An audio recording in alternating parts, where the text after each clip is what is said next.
ലോകത്തിലെ ഏറ്റവും മികച്ച പണ്ഡിതന്മാരിൽ ഒരാളായിരുന്നു ആചാര്യ ചാണക്യൻ. വിഷ്ണുഗുപ്തൻ, ചാണക്യൻ തുടങ്ങിയ പേരുകളിലും അദ്ദേഹം അറിയപ്പെടുന്നുണ്ട്. രാഷ്ട്രമീമാംസയുടെ ആചാര്യനായാണ് ചാണക്യനെ കണക്കാക്കപ്പെടുന്നത്. ആചാര്യ ചാണക്യ നീതി ശാസ്ത്രത്തിൽ ചില ജോലികളെ കുറിച്ച് പറഞ്ഞിട്ടുണ്ട്. അവ ചെയ്ത ശേഷം കുളിക്കുന്നത് നല്ലതാണ്.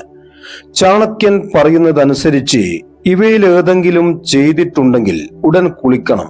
കുളിക്കാതിരുന്നാൽ അത് ശരീരത്തെ അശുദ്ധമാക്കും.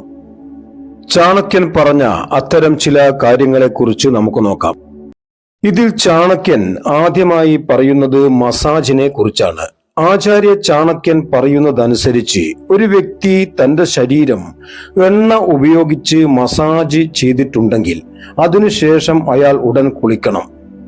യഥാർത്ഥത്തിൽ ശരീരം എണ്ണ ഉപയോഗിച്ച് മസാജ് ചെയ്യുമ്പോൾ അല്പം ഒട്ടിപ്പിടിക്കുന്നു. അത് നീക്കം ചെയ്യാൻ ഉടൻ കുളിക്കണമെന്ന് അദ്ദേഹം പറയുന്നു. ആചാര്യ ചാണക്യൻ രണ്ടാമതായി പറയുന്നത് മുടി വെട്ടുന്നതിനെ കുറിച്ചാണ്. ആരെങ്കിലും ബാർബറിന്റെ അടുത്തു പോയി മുടി വെട്ടുകയാണെങ്കിൽ വീട്ടിൽ വന്നതിനു ശേഷം കുളിക്കണമെന്നും ആചാര്യ ചാണക്യൻ പറയുന്നു. ഒരു വ്യക്തി മുടി മുറിക്കുമ്പോൾ ചെറിയ രോമങ്ങൾ ശരീരത്തിൽ പറ്റി നിൽക്കുന്നു.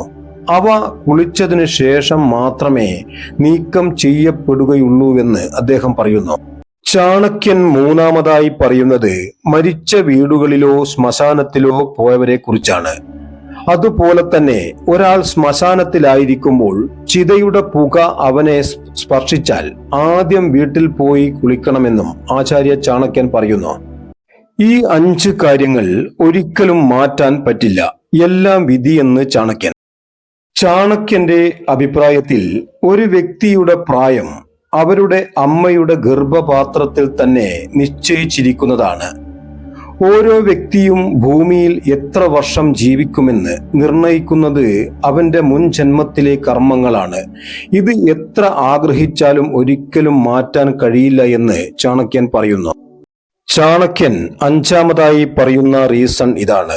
മുൻ ജന്മത്തിൽ ദുഷ്കർമ്മങ്ങൾ ചെയ്തിട്ടുണ്ടെങ്കിൽ, ആർക്കെങ്കിലും ദോഷം വരുത്തിയിട്ടുണ്ടെങ്കിലും ഈ ജന്മത്തിൽ അയാൾക്ക് പ്രതിഫലം ലഭിക്കും. ഒരാൾ തന്റെ ജീവിതത്തിൽ എത്ര പണം സമ്പാദിക്കണമെന്ന് അമ്മയുടെ ഗർഭപാത്രത്തിൽ തന്നെ തീരുമാനിക്കപ്പെട്ടതാണ്. ഒരാൾ എത്ര ആഗ്രഹിച്ചാലും അത് മാറ്റാൻ കഴിയില്ല എന്നും ചാണക്യൻ പറയുന്നു. ചാണക്യൻ പറയുന്ന 6ാമത്തെ റീസൺ ഇതാണ്, ആയുസ്.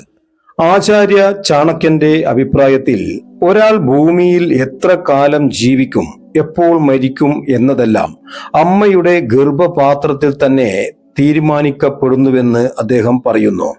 ചാണക്യൻ പറയുന്ന 7ാമത്തെ റീസൺ ഇതാണ്, അറിവ്. മനുഷ്യ ജീവിതത്തിൽ ഒരു കുട്ടി നേടുന്ന അറിവിന്റെ അളവ് അമ്മയുടെ ഗർഭപാത്രത്തിൽ വെച്ചാണ് തീരുമാനിക്കപ്പെടുമെന്ന് ആചാര്യ ചാണക്യൻ തന്റെ നീതിശാസ്ത്രത്തിൽ പറഞ്ഞിട്ടുണ്ട്. ചാണക്യൻ പറയുന്ന ഇത്തരം കാര്യങ്ങളിൽ ശ്രദ്ധ ചെലുത്തി നിങ്ങളുടെ ജീവിതത്തിലും വിജയങ്ങൾ ഉണ്ടാക്കിയെടുക്കുവാൻ നിങ്ങൾക്കും സാധ്യമാകട്ടെ. നിങ്ങൾക്ക് ഈ വീഡിയോ ഉപകാരപ്രദമായെങ്കിൽ ഇപ്പോൾ തന്നെ സബ്സ്ക്രൈബ് ചെയ്യുക. ഇഷ്ടമായ ലൈക്കും കമന്റും ഷെയറും ചെയ്യുക. നിങ്ങൾ ഈ വീഡിയോ കണ്ടതിന് നന്ദി. സമ്പത്തും സമ്പൽ സമൃദ്ധിയും ആയുസ്സും ആയുരാരോഗ്യ സൗഖ്യവും തന്ന് സർവശക്തൻ നിങ്ങളെയും അനുഗ്രഹിക്കട്ടെ.